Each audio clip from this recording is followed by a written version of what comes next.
सर्व अच्युत गोत्रे बंधू आणि भगिनी, त्याचप्रमाणे साधू संतांना दंडोत प्रणाम. आपण सर्वज्ञ श्री चक्रप्रभूंनी या जीवाच्या हिताकारणे भल्याकारणे ज्या अनंत लीळा केल्या आहे त्याचं चिंतन करत आहोत. आणि देव आता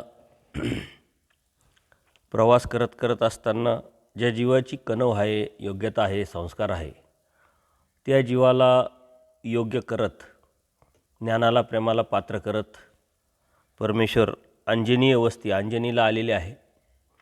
या अंजनीला वस्ती झाल्यानंतर मेहकरवरून अंजनी देवरुद्धपूरकडे जात आहे. बरोबर बाईसा आहे, हंसराजा आहे, चांगदेव भट आहे, असे अनेक भक्त आहे. आणि या भक्तांना घेऊन ज्या ठिकाणी रात्र होते, वेळ होतो, त्या ठिकाणी देव राहतात.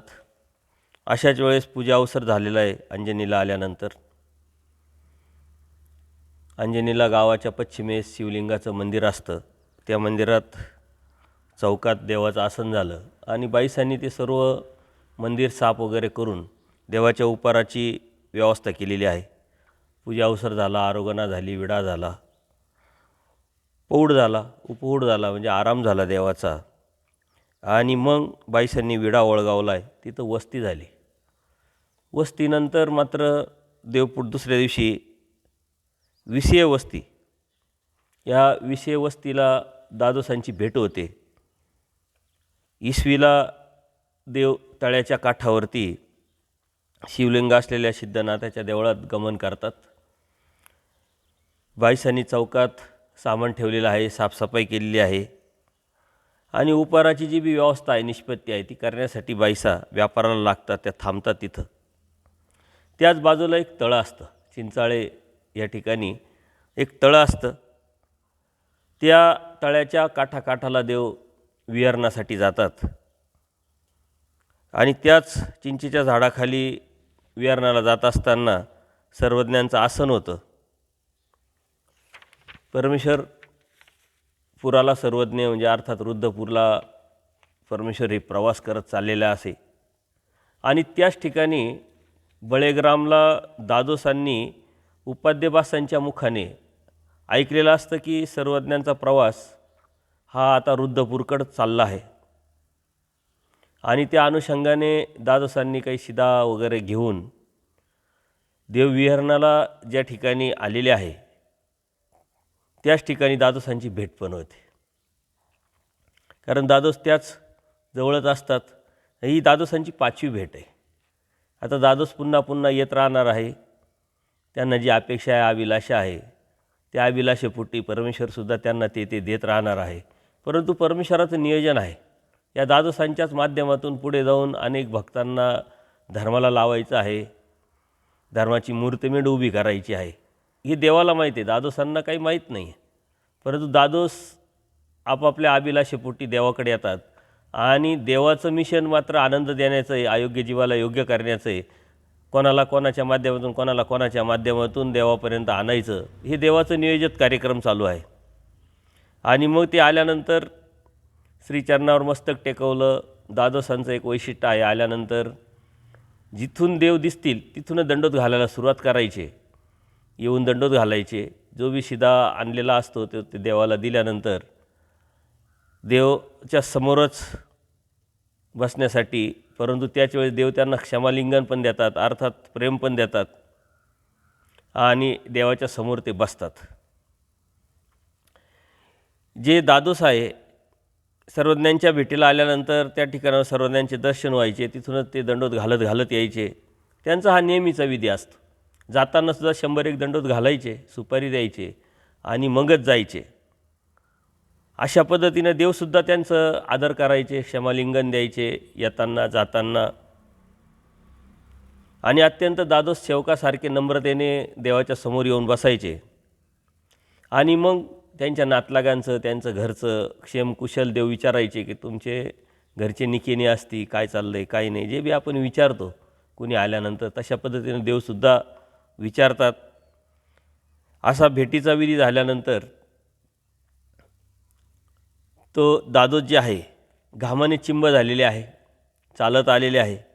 त्यामुळे देवाच्या विनंतीवरून किंवा देवाला विनंती करून परवानगी घेऊन ते तळ्यात आंघोळीसाठी पोहण्यासाठी जातात.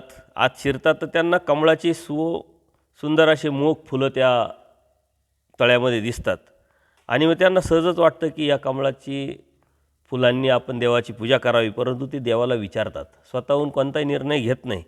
जी मी गोसावींची कमळाच्या फुलांनी पूजा करू का म्हटले आणि देवसुद्धा त्यांची विनंती मान्य करतात. ठीक आहे म्हटले, काय हरकत नाही, करा म्हटले. आणि मग ते विचारतात की हे फुलं काढायचे कसे, कारण कमळाचे जे फुलं असतात ते पाण्यात असतात आणि मग आता ते काढायचे कसे, कारण आजूबाजूला पानं असतात, बऱ्याच पानवेली असतात. आणि मग देव त्यांना सांगतात की आकडे करून काढा. त्या पद्धतीनं त्यांनी आकडा केलेला आहे.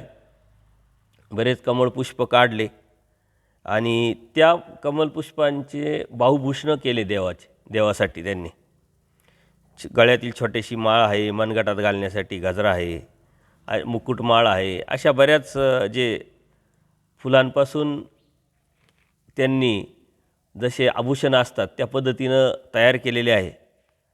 तांबड्या रंगाच्या कमळपुष्पांनी देवाची त्यांनी पूजा केली. त्यानंतर दही भाताची आरोग्याना दिली, गुळा झाला, विडा झाला. त्यानंतर दादोसांनी कमळाच्या फुलांची एक पाकळी तोडून सर्वज्ञांच्या श्रीकारात दिली. कारण दादोस हे जे आहे ना, हे विद्यावंत आहे. आता परमेश्वराला दादोस कोण आहे, काय आहे, त्यांना बोध देता येईल की नाही, ते अनुसरणार आहे की नाही, त्यांच्या माध्यमातून कोणाला इथं आणायचं हे सर्व देवाला माहिती आहे. देव सर्वज्ञ आहे. आणि जे या अभिलाषेपोटी जो माणूस येतो तेच विचारत असतो, तेच पाहत असतो, त्याचीच अभिलाषा करत असतो. तसे दादूसुद्धा या अभिलाषेपोटीच त्यांनी कमळाची एक पाकळी देवाच्या श्रीकारात दिलेली असते.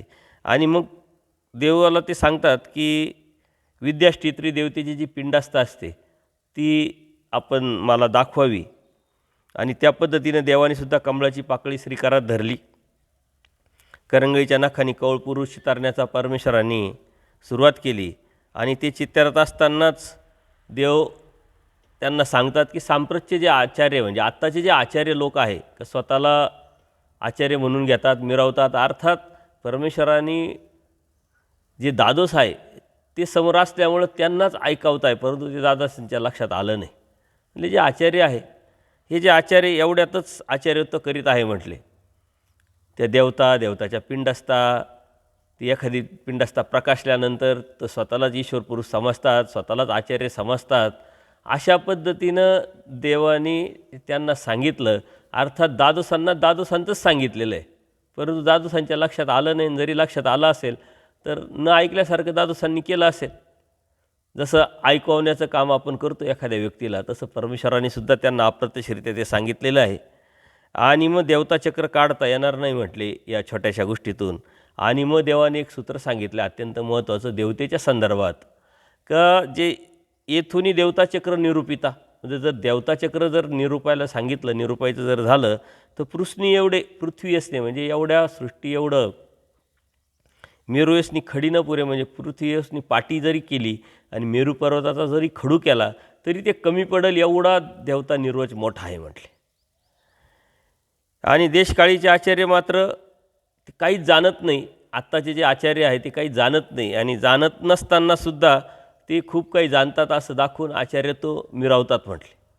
आणि मग दादोस त्यावेळेस देवाला विचारतात का कोणीच जाणत नाही का म्हटले याविषयी.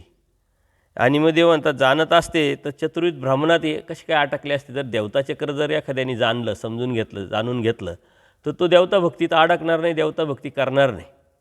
आणि म्हणून परमेश्वराने दादोसांनासुद्धा हेच सांगितलं आहे का जर ते दादोसना अप्रत्यक्षरित्या सांगताय आणि इतर लोकांविषयी सांगताय का त्या देवताचक्राची जर जाण असती, माहिती असती, तर हे जे लोक आहे चतुर्विध ब्राह्मणात का बरं पडले असते म्हटले.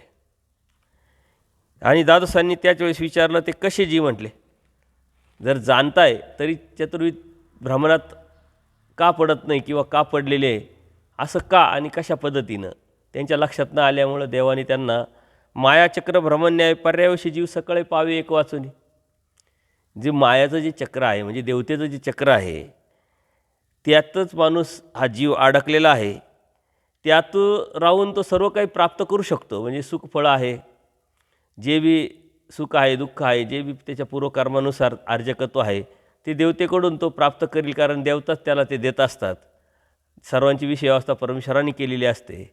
परंतु एक वाचुनी म्हणजे परमेश्वर प्राप्ती जी आहे किंवा परमेश्वराचा जो आनंद आहे, या मूर्तीच्या फेऱ्यातून निघणं आहे, हे मात्र त्याला त्याच्यातून मिळू शकत नाही, त्याच्यातून प्राप्त होऊ शकत नाही. आणि त्यानंतर रहाटघडी याचा दृष्टांत परमेश्वराने सांगितला आहे. बघा, दादोस हे ना वेदवंत आहे, ना बोधवंत आहे, ना अनुसरले आहे, परंतु तरीही परमेश्वराने त्यांना तत्त्वज्ञान सांगताना कोणत्याही प्रकारची कंजूसी केलेली नाही. आणि आज आपण पोथी चालू आहे किंवा कोणी आलं तर आपण म्हणतो, अरे अन्य याच्या पुढे सांगू नका, अन्य कथनाचा दोष लागेल.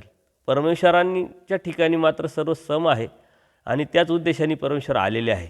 देणारा परमेश्वर आहे, घेणारा जीव आहे, आणि त्या जीवाची काय योग्यता आहे हे परमेश्वराला माहीत असूनसुद्धा एवढं गहन तत्त्वज्ञान परमेश्वर दादोसांना सांगतात, अर्थात दादोसांच्या माध्यमातून आपल्याला सांगतात.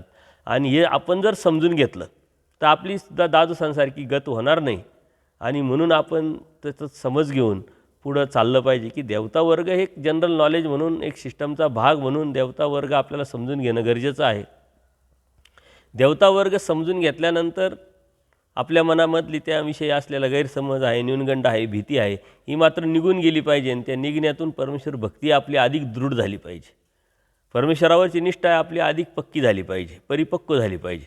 कारण देवता ह्या शक्ती आहे परमेश्वर, आणि त्या शक्तीचं कार्य कसं चालतं, कशा पद्धतीनं चालतं, जरी आपण समजून घेतलं तर आपोआपच देवता वर्गापासून आपण तुटू आणि परमेश्वर भक्तीला लागू. याच्यासाठीच परमेश्वराने जीव, देवता आणि प्रपंच हे पदार्थ जसे आहे तसे सांगितले, त्यातून बाहेर पडून परमेश्वराची भक्ती करायला लावलेली आहे.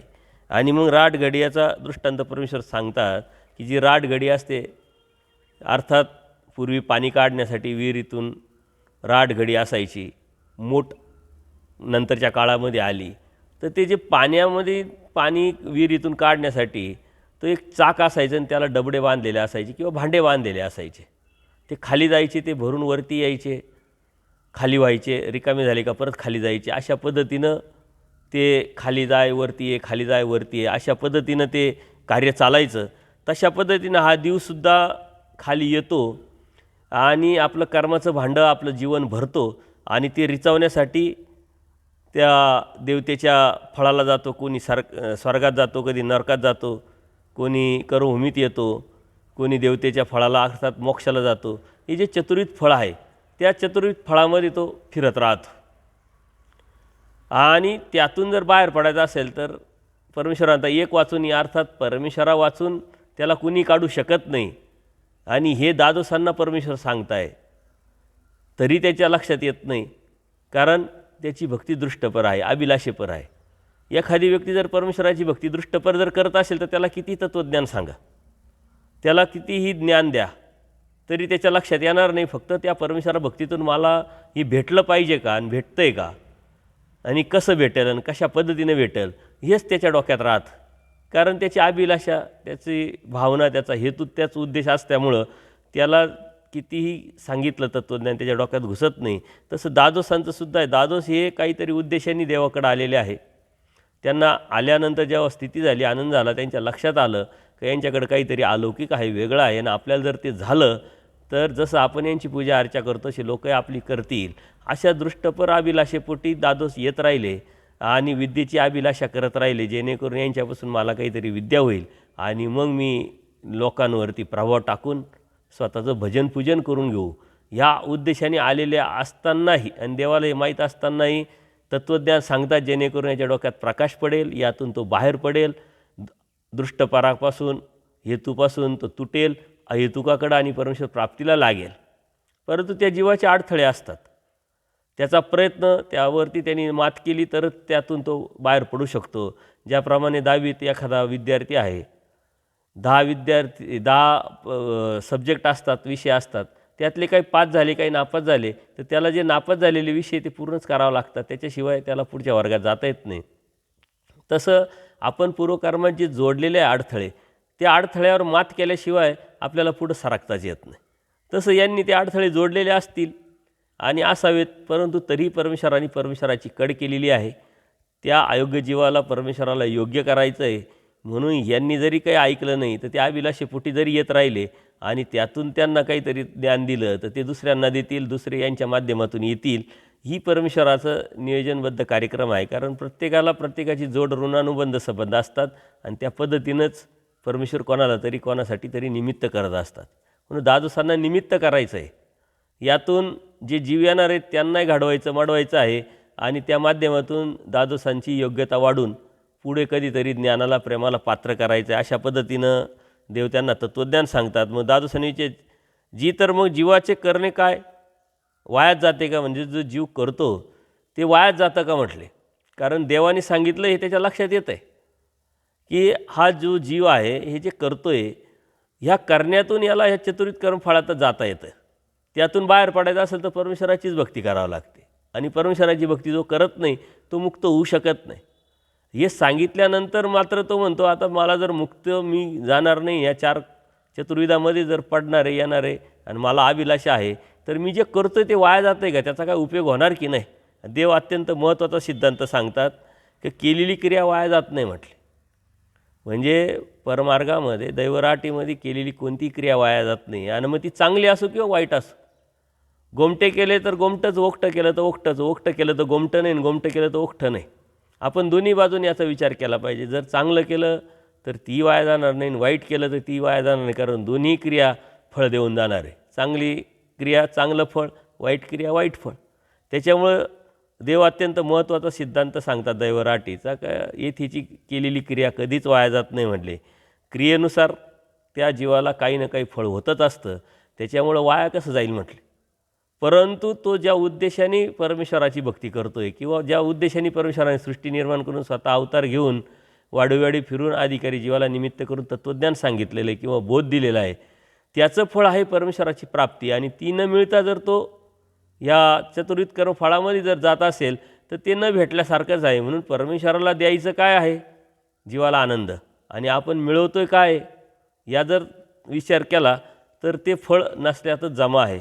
परंतु वाया जाणार नाही, ते काही ना काही त्याला भेटेल अशा पद्धतीनं देवाने सांगितलं. त्यातून सर्वज्ञानी खाज्याचा दृष्टांत पण सांगितलेला आहे. खाज्याचा अर्थात खाऊचा. एखाद्या वेळेस आपल्याला भूक लागते, वेळ नसतो, मग आपण टाईमपास म्हणून काहीतरी नाश्ता करतो, वडा खातो, भत्ता खातो, पाणी पितो.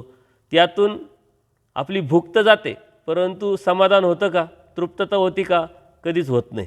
तशा पद्धतीनं परमेश्वराला द्यायचं जीवाला काय आहे आणि तो मिळवतोय काय, अर्थात त्याला ते मिळणार नाही परंतु वेळ निघून जाईल, तेवढा टाईमपास त्याचा होऊन जाईल. परंतु त्या टाईमपासातून कितीतरी जीवन त्याचे, कितीतरी जन्म त्याचे वाया जातं हे त्याच्या लक्षात येत नाही. आणि म्हणून देवाने तिथं खाज्याचा दृष्टांत सांगितलं आहे. ह्या दादोसांना कितीतरी दृष्टांत, कितीतरी तत्त्वज्ञान सांगून परमेश्वराने अनेक वेळा सांगण्याचा प्रयत्न केला, समजावण्याचा प्रयत्न केला, परंतु त्याचा हेतूच वेगळा असल्यामुळं त्याच्या ते लक्षातच आलं नाही. आणि तो ज्या अभिलाषेने आला तीच अभिलाषा शेवटपर्यंत करत राहिला. अमृत पिजे तर अमर होईजे. म्हणजे काय की परमेश्वराची जर भक्ती केली तर नक्कीच परमेश्वरच प्राप्त होणार. परंतु त्याच्या व्यतिरिक्त जर भक्ती केली, परमेश्वराची भक्ती करून त्याच्या व्यतिरिक्त म्हणजे काय, दृष्टपर अर्थात देवतेची भक्ती केली, प्रपंचाची भक्ती केली तर त्याला परमेश्वर कसा प्राप्त होणार. कारण अमर व्हायचं असेल तर अमृतच लागतं.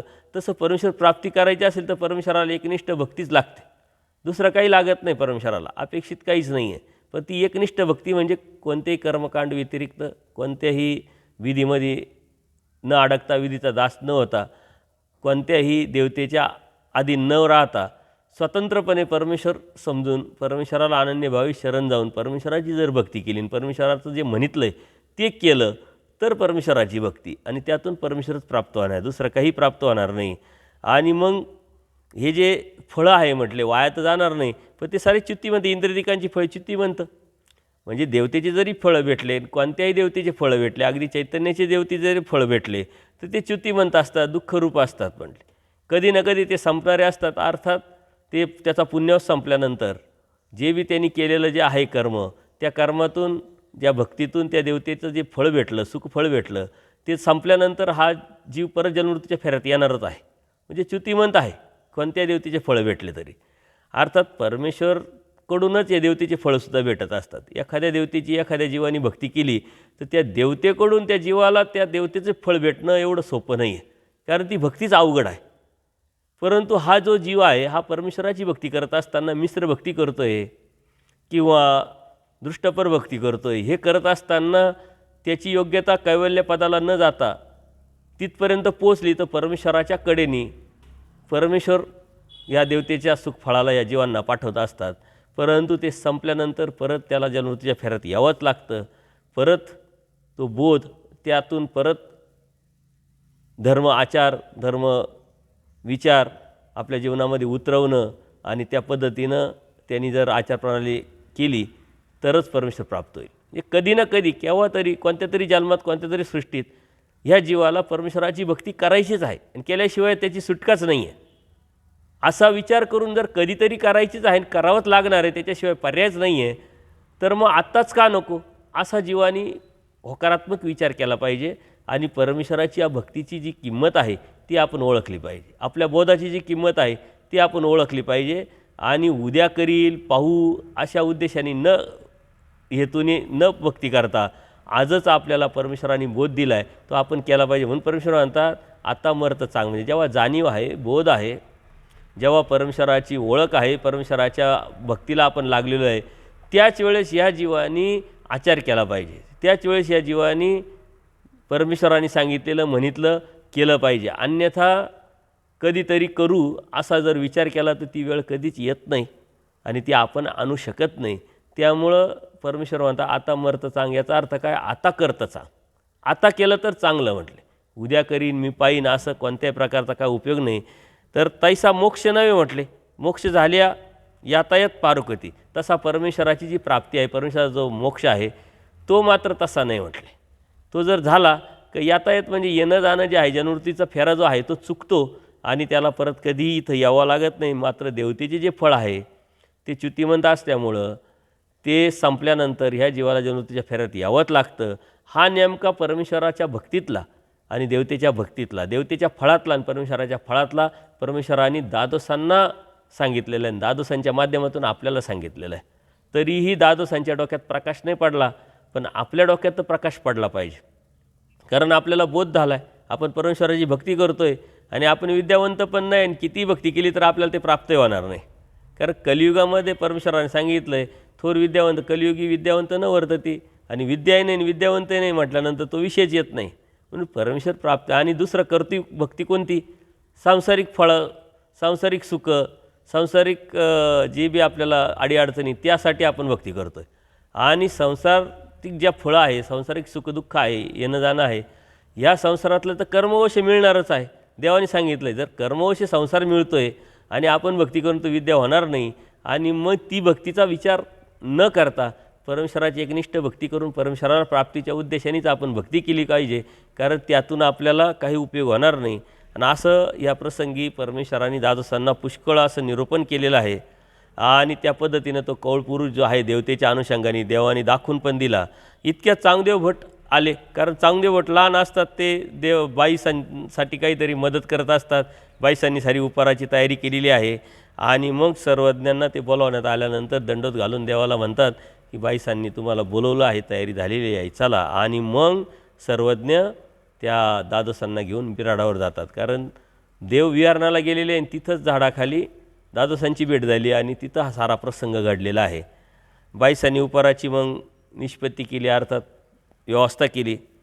नित्यपूजनाचा विधी देवाने उपहार जो आहे बाईसांनी देवाचा केलेला आहे आणि सर्वज्ञांनीसुद्धा आरोग्यानं स्वीकारलेली आहे. सोबत द्वादशांचे जेवणसुद्धा झाले आहे. संध्याकाळचा पूजा अवसर झालेला आहे, म्हणजे सकाळचा पूजा अवसर, संध्याकाळचा पूजा अवसर द्वादश स्वतः बघताय. आणि द्वादशांच्या माध्यमातून देवानी बरेच द्वादशांचे उपहार पण स्वीकारले आणि पूजा अवसरसुद्धा द्वादशांनी पाहिले. परंतु जो प्रकाश पडायला पाहिजे तो पडला नाही. याचं कारण फक्त आणि फक्त दृष्टपर हेतू. म्हणून आपण आता दृष्टपर हेतूनी जर किती क्रिया केल्या तर त्या सुकरात पडतच नाही. म्हणून आपल्याला आपल्या डोक्यात प्रकाशच पडत नाही. ज्या मिनिटाला आपला मनात अहेतुक भाव, म्हणजे तूची व्हावं तूची भेटावा, हा हेतू आणि हा हेतुक भाव निर्माण होईल, त्या मिनिटाला ते स्वीकारात पडेल आणि आपोआपच आपण आचाराच्या बाजूने विचार करून आचाराला सुरुवात करू. तर द्वादशांनी सर्वज्ञांना विचारलं, गोसावी ते थांबणार नाहीत म्हटले, असं मी ऐकलेलं आहे आणि तुम्ही पुढे जाणार आहोत, तर मला पण गावाला जायचं आहे म्हटले. तर देवसुद्धा म्हणतात, हो का? म्हटले ठीक आहे, आम्ही पण जाणार आहोत, तुम्हालाही गावाला जायचं आहे. आणि मग त्या दिवशी त्यानंतर दादोसांनी उठून आसनावर 5 सुपाऱ्या ठेवल्या, 101 दंडोत घातले आणि असाच विधी ते जाताना येताना करायचे. ही पॉझिटिव्ह विचारधारा किंवा हे जे चांगलं आहे, जे गुण आहे, हा गुण आपण घेतला पाहिजे. आपल्याला तर मंदिराच्या ठिकाणी जर स्थानाच्या ठिकाणी गेलो तर 5 दंडोत घालायची जीवावर येतात. दररोज सकाळ संध्याकाळ दंडोत घालायलासुद्धा जीवावर येतात. आपण एक एक वाढवत जाऊन आपली जेवढं होईल तेवढं केलं पाहिजे. त्यातून आपला अधिकार तर वाढतो, आपली शरीरयष्टी चांगली होते, आपला फ्रेश माइंड होतो आणि त्यातून आपली जी साधना आहे त्याला बळ भेटून आपण साधनेवरती तत्पर असतो. म्हणून आपण दंडोत घातले पाहिजे. दादोस हेतूनी का होईना, दृष्टपर का होईना, ती येताना जाताना दंडोत घालायचे हे आपण शिकलो पाहिजे. आणि मग इसवीला सर्वज्ञांची वस्ती झालेली होती. दुसऱ्या दिवशी सकाळचा पूजा अवसर होतो. त्यानंतर सर्वज्ञांनी तिथून गमन केले आणि दादोससुद्धा पानपोईपर्यंत देवाला पोचवण्यासाठी वळवण्यासाठी आलेले आहे आणि तिथून ते माघारी फिरतात. जो देवानी दादोसांनी कौलपुरुष कागदावर काढून तांब्याच्या पत्र्यावर कोरला होता, तो तांब्याचं पत्र करून त्यावर ते मुद्रित केलेला होता, तो दादोसांकड आहे. दादोसांनी घेतला आणि देवपुढे परमेश्वरपुराला निघाले आहे. या लीळेतून आपण खूप काही समजू शकतो, खूप काही ज्ञान घेऊ शकतो, खूप काही समज निर्माण करू शकतो की दादोसांसारखी व्यक्ती प्रत्यक्ष सन्निधान आणि श्रीमुखी कितीतरी मोठं तत्त्वज्ञान आणि ह्या तत्त्वज्ञान येऊनसुद्धा फक्त आणि फक्त त्यांचं हेतू चुकीचा होता, दृष्टपर होता, आज त्यामुळे त्यांच्या डोक्यात ते घुसलं नाही. तसंच आजही अशीच परिस्थिती आहे. परमेश्वर भेटला आहे, परमेश्वर जाणवला आहे, परमेश्वर लक्षात आला आहे कोण आहे, काय आहे, परमेश्वराने बोध दिला आहे, त्या भक्तीला आपण लागलो पण आहे. परंतु त्या भक्तीला लागत असताना जर आपला दृष्टपर हेतू जर असेल तर किती तत्त्वज्ञान आपण समजून घेतलं, किती स्थानं केली, किती क्रिया केल्या, तर त्याचा मात्र काही उपयोग होणार नाही. कारण का? अज्ञानाशी मायासंबंध, दृष्टपर असल्यामुळं ते देवतेकडंच जाणार आहे. आणि मग परमेश्वराच्या भक्तीला लागूनसुद्धा आपण अप्रत्यक्षरित्या देवतेचीच भक्ती करतो आहे. आणि त्यातून आपल्याला मिळणार काय? फक्त संस्कार, कणव. आणि त्या कणवेतून परमेश्वर आपल्याला देत राहणार आहे. असे अनंत जन्मात अनंत सृष्टीत आपल्याला परमेश्वराने दिलेलं आहे. परंतु ते आपण लक्षात न घेतल्यामुळं, त्याच्या बाहेर आपण पडलो नसल्यामुळं आज परत पुन्हा पुन्हा आपण जन्ममृत्यूच्या फेऱ्यात अडकलेलो. यातून जर निघायचं असेल तर आता नाही तर कधीच नाही, कधीतरी करायचं आहे.